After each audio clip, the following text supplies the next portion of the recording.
think number 3, he talked about Django, and he talked about the violence in the movie, and said that it was a Chris Brown and Rihanna date movie. But they ain't gonna never let that go. That's still be like OJ.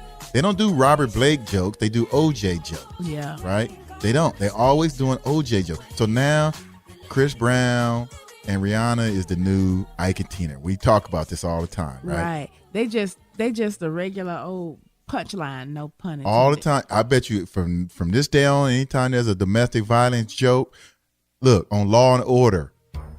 Can you believe they did an episode on Law and Order? They had like a guy who looked like Chris Brown and a guy who looked like, and the news outlets like TMZ was like, it was so on, that was awesome. I mean, they had this brother and he abused her. That you should have seen her face, and he didn't even. I'm just so the media. Oh, go ahead, Essence. I'm sorry, dude. I'm just saying. Fuck you, Law and Order. Go ahead. Well, that's what the media do. That's what they think black love is. That's what they put it out there. So, only time we got a fucking movie. Love movie is slave time. Number 2.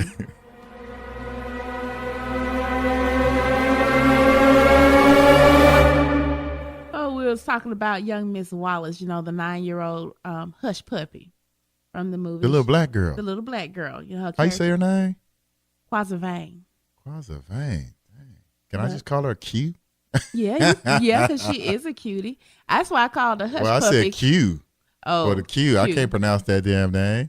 Well, her character in the movie was Hush Puppy, so that's why I just call her little Hush Puppy. Now she playing Annie, because Will Smith's daughter was supposed to play Annie, right? That may be her next role, but that's what she was role. Nominated for was a kind of an independent film that was set in Louisiana. Oh, I bet it was some violence involved in that.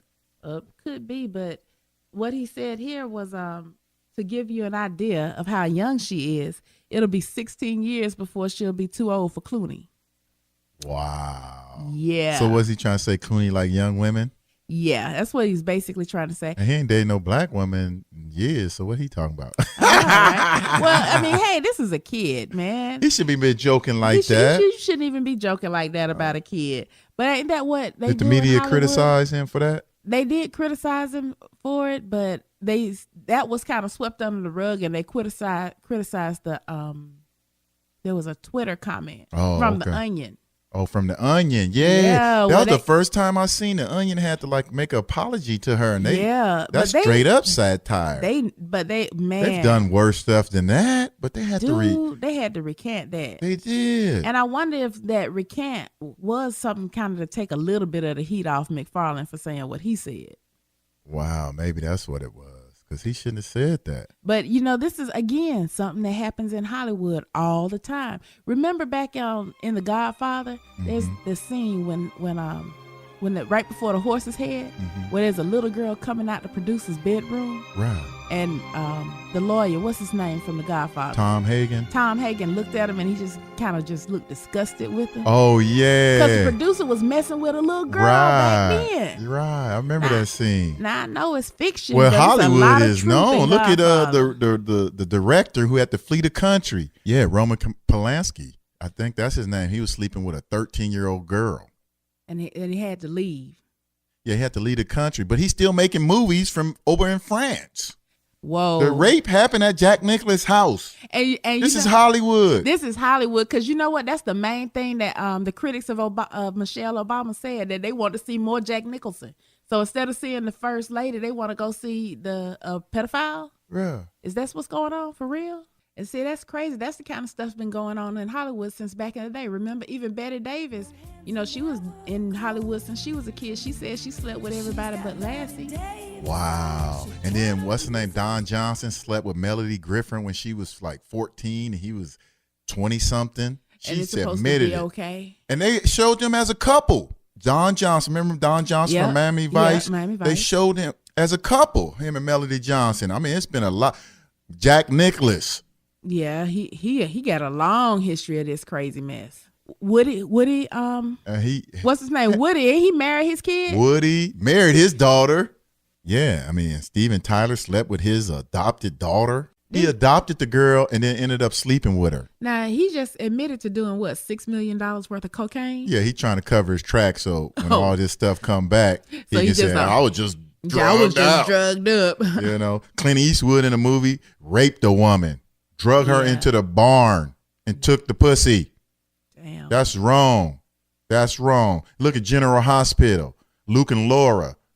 I mean, this man took the pussy on the boat. That's, you know, and then they made it into a love story. Then they come back 20 years later and call it Stockholm Syndrome so they can do it again. What kind of stuff? How you gonna make? And it's the biggest wedding ever watched in Hollywood on screen. Luke and Laura when they got married in General Hospital, and all women was watching it. After this man raped her, and she fell in love. What kind?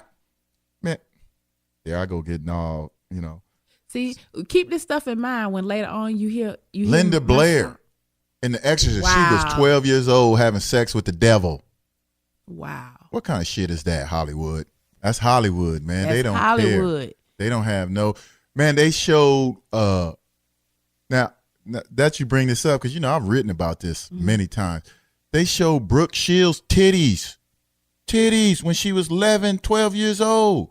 That's like child pornography. It is. And they made a movie with her titties out. And she was 12 years and her mama let that happen. And no charges against Hollywood. You think that who holding the damn camera? The dude is like, well, it's just my job. I mean, who write the script? Some grown up, but they ain't grown in Hollywood, man. That's just messed up. That's sad. Which leads us to Seth's #1 faux pas. Man, speaking of titties, that's the song, huh? We saw your boobs. Yeah, you want to play that for you? Man, you got to play it. Listen to this song. Y'all probably heard it if y'all watched it, because I ain't watched it. We saw your boobs. We saw your boobs. In the movie that we saw your boobs. Meryl Streep, we saw your boobs in Silkwood. Naomi Watts in Mulholland Drive. Angelina Jolie, we saw your boobs in Gia. They made us feel excited and alive. And Hathaway, we saw your boobs in Brokeback Mountain. Halle Berry, we saw them in Monsters Ball. That's just part of it, man, because I couldn't take it, man. They're just big-ass kid. But I don't like that fool anyway from like the Family Guy, always doing racial jokes. See, these comedies think they can get away with shit, but y'all day is coming.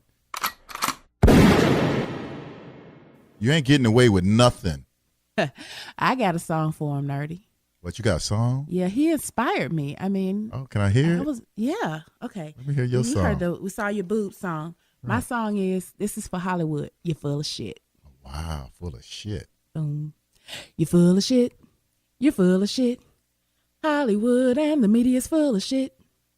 You hired Seth Macfarland to represent the Academy. He fucked it up, you hung him out to dry. Bloggers everywhere just got on hammy. And now you know how Negroes feel when you at Cooley High. And Roots and Color Purple, Dead Presidents, Time to Kill, Boys and Men, Superfly, anything Tyler Perry has a hand in. Boom, boom, boom, you're full of shit.